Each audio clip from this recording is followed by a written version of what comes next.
Welcome to Looking Through Purple Glasses. Here's your host, Laura Levy. Thank you, Mosier, for the intro as always. I am in Dallas, Texas this week for a conference and was able to grab Luke with ARC's Financial Advisors. Thank you very much. It is a mouthful. Thank you, Luke, for being here. Absolutely. This should be a lot of fun. So Luke is partners with Peter Harnish. Peter Harnish and I go back a long way. He knew me when I was a young mortgage professional and has been there through a lot of our my marriage and us buying houses, and has been side by side with me. And Luke and Peter have joined forces now. And so I really wanted to talk today, Luke, about investing and how it is always the right time, no matter how young you are or how old you are. And like just some of the options that are out there for people maybe that are looking to get started down a couple avenues if they don't have any kind of, savings or planning for retirement or things like that. So again, thank you for being here, and let's get started. Happy to be here. Big fan of the pod. First time on the pod. I hear I'm the 11th guest. So that's pretty exciting. That's a big one for me. Yeah, and it puts me in just outside of the top 10, but that's all right. Your points are really good, which we can get into this at a deeper level, but at a high level, much of investing is really saving, right? Yep. And a lot of the success story, regardless of the level that you intend to invest and save and what your goals are, and no matter what the level is you're starting at and where you want to end up at, the key is doing it on some level, which seems so elementary, but it isn't the easiest thing in practice. Right? It's one of those things that we say a lot isn't complicated, but it isn't easy. Right? So yeah, absolutely. I mean, early and often and for so many reasons, but it's something that we really encourage clients to get started on as soon as they can. And I think one of the misconceptions in people getting started and why they don't take a lot of steps is, look, I don't have a lot of extra money. I'm not wealthy in whatever people's definition of wealthy is. I'm not rich. And that's not the case. And I think you and I were just talking before we started recording about some of the clients that you've had for a while that are not high net worth earners and what they've been able to do. Yeah. So that's absolutely right. I mean, we do have clients who are high income earners, right? Folks that are, top 2 to 10% of income earners when you look at that national average, right? They're making $600,000, $700,000 a year or more. And those folks aren't always the best savers. Right. It's ironic. Yeah. It's easy to grow right into your income, and lifestyle continues to go up. If you're a hard worker and you want a high level of income, that's fantastic. And it's certainly not something that we discourage clients from doing. But what we find too is that at some point those people were earning $60,000 or $70,000 a year, and nobody took the time, or they weren't able to find the right relationship to encourage them to save even at that level. And if you won't save when things are tough, you probably won't save when things are easy, right? Because it feels like that's going to go on forever. Right. But on the other hand, we have some clients who really are maybe right at that $70,000, $80,000, $90,000 a year. And we're in the Denver metro. That's not a ton of money. Yeah. Yep. You have to be very intentional about controlling your budget and making a choice to save at that level. Right. You can do that, right? Yeah. And repeat that. You can do that. Yes. But you have to be intentional about it, right? And so one of the examples I was sharing with you, is a gentleman who has, he's maybe within a few years of being 60.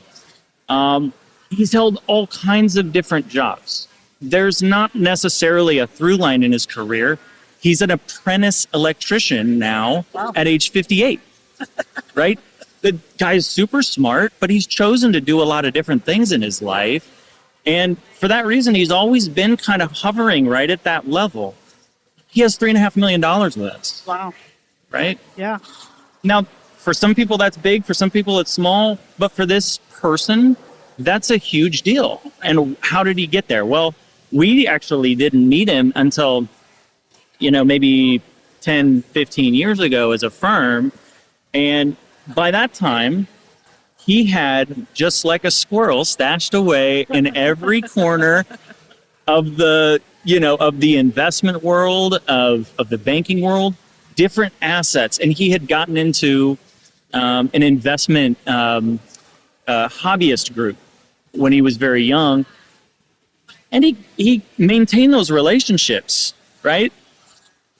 So we can't even take credit on this one to a certain degree. But I think he's such a good example of a person who said, I'm going to live within my means, number one, and I'm going to do it to a degree that I can budget to save. Sure. And even if he was budgeting to save $20, $50, $100 a month, that doesn't always feel like you're making a big impact. It doesn't feel like maybe that's moving the needle at that time. But the way that growth in finance works, right? Very old, kind of cheesy line, but the eighth wonder of the world is compound interest. Right. And if you do it for a long time, you will find growth in that. And so, yeah, that's one of the examples we were talking about. I think it's a fantastic example to follow. If you're at any level, you can save and grow your wealth. And there are lots of different ways to invest money. And what I like about you guys, there's a lot of things I like about you guys, but one of the things that I like is you'll have a free consultation with somebody. Yeah. You'll go over what their big picture is and talk about what their future looks like. We talk a lot about kids and setting up college funds for kids or preparing for not having insurance. When you retire, it's a really big thing. My husband and I talk about it a lot is while we're working, we have really good insurance, but when we retire, what's that going to look like? And we need to plan for that. So share just a little bit about some of the opportunities that maybe people are not as familiar with. People are really familiar with their 401ks that they have at their jobs. But what are a couple other ways that you use the tools that you have to help people grow their assets? Yeah, it can be a big world of choices. Right. And sometimes I think that can be intimidating for folks. So just to rewind, because I do want to put a little bit of an underscore under something you said, which is that we use a plan. And a plan is not an investment statement. Okay. Right? A plan is a specific set of customized goals that's going to drive behavior to align your intentions with your actions. Got it. So what we do when we meet with folks first is to say, what goals are we trying to achieve? And out of that are born some recommendations. So to your point, there are investments that are going to be more commonly understood, right? The Roth IRA is very well understood for its tax advantages. The pre-tax IRA, right, or the traditional IRA, very well understood. The 401k, I would argue people understand it less than they think they do, actually. Sure. But they also engage with it a lot because it's a very commonplace option for them. Some things that people understand a little bit less about, right? You were talking about insurance. Well, there are ways that insurance can actually be a financial tool, right? I want to be really clear that insurance is not investments, but it can create equity, it can create growth, and you can have a permanent structure to your insurance, for example, in life insurance, right? Yep. Or annuities, on the other hand, too. I mean, we're still on the insurance side of the tool belt, but we can use market-driven annuities, right? So the annuity is really there because we think down the road we might like mailbox money, right? And that's to wrap it, I guess paint it with a broad brush, we're choosing to fund something which will become a pension, a private pension for you in the future. But it also has all kinds of really nice tax treatments, right? And it can be driven by market growth, which is a misunderstanding. Okay. I think many people have heard of annuities, but they understand them to be fixed annuities, which are a little bit less compelling for someone who has 10, 20 years to grow their assets, right? You want that market-driven growth in that case, because that long time horizon is going to mean a more favorable rate of return. But we also like the idea that this is a tax advantage tool. Why? Because not only can we get that return, but we can also do it without paying our least favorite uncle. Right. Uncle Sam. The federal one. Exactly. So those are a few examples. And, we're even now, for folks who are qualified, we're even in a space for private equity, private credit, alternative illiquid investments. So those are even outside of the New York Stock Exchange, right, or the Dow, Yep. And so those are some new exciting developments and ways to grow money too. Well, like I said, I've been working with you and Peter for a very, very long time, and I know that one of the things that I also like, we can sit down with you once or twice a year, whether that's by Zoom or if it's in person, if it's over a beer, or whatever the case may be, and we go over where we are on a regular basis and have recommendations of what we should do. I'm older than Dave is. My investments are a little bit less riskier than what we have Dave at because he's younger. But those are all the things that if you have investments that you should be hearing from your advisor at least once or twice a year, right? Yes. Absolutely. I think it would be difficult to serve a client in a fiduciary capacity and knowing that you are continuing to serve their best interest at all times without knowing what they're up to. Right. And reviews are not for sharing updated balances of accounts. We do touch on performance, we touch on growth, we talk about that, but we spend especially in those 1 to 2 dedicated reviews that we meet with clients on that 1 to 2, right? We may touch base 10, 15 minutes, a little bit more often, but that dedicated review time is about understanding how much closer am I to the light at the end of the tunnel. Yes. And has that light That's changed? retirement, by the way. Yeah, exactly. And it is retirement. It could be saving for a kid's education, though. It could be other things, but whatever it is that's important to those clients, that's what we want to be talking about, right? We want to be talking about how are we tracking towards that thing.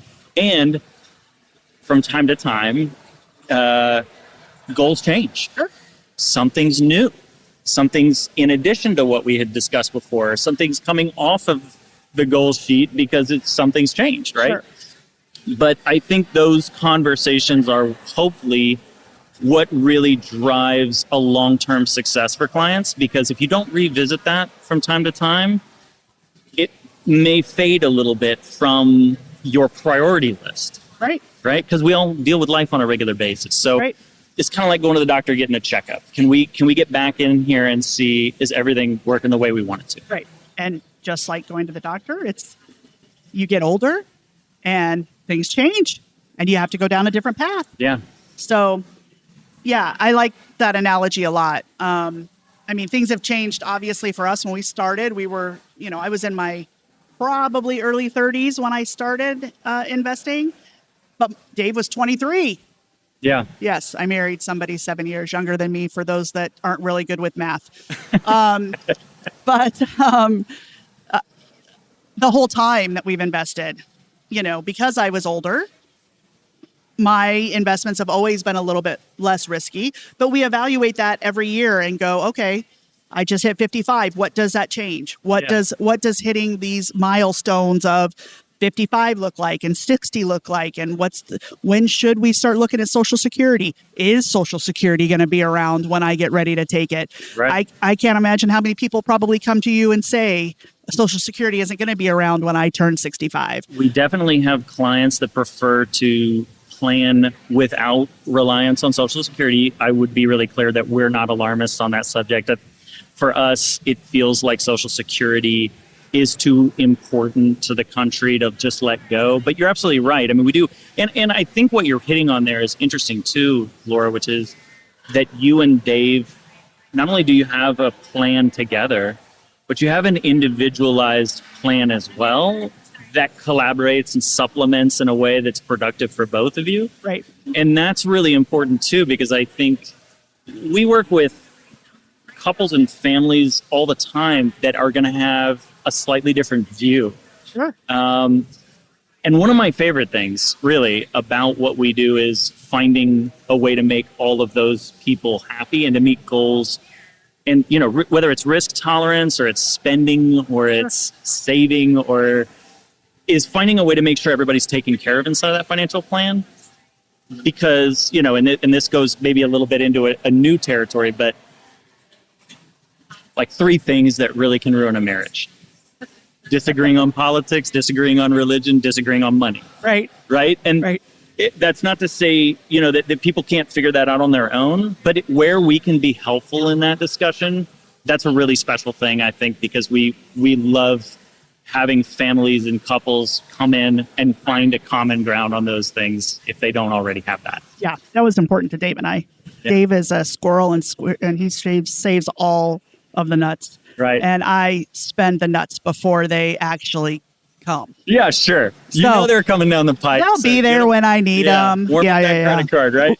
We've got, we have very different opinions on money, but we just celebrated 23 years. So we must agree on politics and we must agree on religion, okay. And you found a way to make both of your financial goals work together. Right. I mean, really, otherwise it would be more difficult. Sure. But that's so important to get that out and talk about it and find a common ground. So yeah, that's awesome. Exactly. Well, I do appreciate you coming by today. If somebody wants to contact you, what is the best number for you? Yeah. So my phone number, 720-360-6835, is the best number for me. We also have a general email inbox for our firm, which is where we do intake for all clients. You can call me, and I'm going to have a wonderful conversation with you. But Brandon on our team is going to say, don't book that meeting because I'm not the calendar guy and I will definitely mess that up. So any outreach to me, obviously, we can get you squared away. But then also ARCS Advisors at nm.com. So that's ARXADVISORS at nm as in Nancy Mary.com. And I'll list all this down in the context below our episode here too to make it easy for folks. And if you reach out to Luke, please, let him know that you heard about it on the podcast, that we're mutual friends, and he'll take extra good care of you. That's right. Yeah, absolutely. Yeah. Well, and thank you so much for having me. Yeah, absolutely. Great. This is fun. We're sitting in a bar area in a Dallas hotel right now with the Mastery with Todd Duncan seminar. So yeah, it's been an amazing week and people are in great spirits and really excited about their businesses. So that's been really infectious and I really appreciate the conversation today. Awesome. Thanks again, Luke. We'll talk to you soon. Absolutely. Thanks, Bye. Laura.